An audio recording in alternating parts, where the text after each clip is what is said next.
ભુજમાં યુવક પર ખૂની હુમલો કરી હત્યાના પ્રયાસના બનાવમાં 2 આરોપી રાજસ્થાનથી ઝડપાયા। જ્યુબિલી સર્કલ નજીક યુવક પર છરી વડે હુમલો કરી આરોપીઓ રાજસ્થાન ફરાર થયા હતા।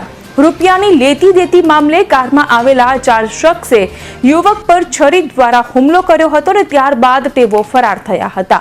પશ્ચિમ કચ્છ લોકલ ક્રાઇમ બ્રાન્ચે 2 આરોપીને રાજસ્થાનથી ઝડપી પાડ્યા, જ્યારે કે ફરાર 2 આરોપીઓની શોધખોળ હાલ ચાલી રહી છે।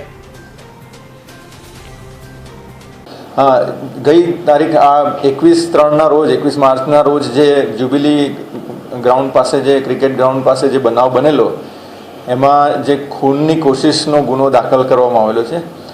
એમાં બજાજ ફાઇનાન્સના પૈસાની નાણાંની ઉઘરાણી કરવા માટે જે ઉઘરાણી કરનારા હતા ટોટલ 4 ઈસમોએ એમણે ફરિયાદી પર હુમલો કર્યો હતો અને ફરિયાદીને તીક્ષ્ણ હથિયારો વડે હુમલો કર્યો હતો અને એના બાબતમાં એ ડિવિઝન પોલીસ સ્ટેશનમાં ગુનો દાખલ થયો હતો અને એના આરોપીઓને તાત્કાલિક પકડવા માટે રેન્જ આઈજી શ્રી ચિરાગ કોરડિયા સાહેબ અને એસપી શ્રી વિકાસ સુંડા સાહેબે જુદી જુદી ટીમો બનાવેલી। LCB, SOG, local police, parole furlough અને એવી બધી જુદી જુદી ટીમો બનાવેલી અને જેમ બને એમ જલ્દીથી તાત્કાલિક આરોપીઓ પકડી લાવવાની સૂચના તાકીદ કરવામાં આવેલી હતી અને જે આધારે એલસીબીને લોકલ ક્રાઇમ બ્રાન્ચને જે મળેલી બાતમી આધારે આ ગુનામાં જે ગુનાને અંજામ આપેલો એ 4 ઈસમો પૈકી 2 આરોપીઓને રાજસ્થાન જાલોરથી પકડી લાવવામાં આવેલા છે અને લોકલ પોલીસ સ્ટેશનને આપવામાં આવેલા છે।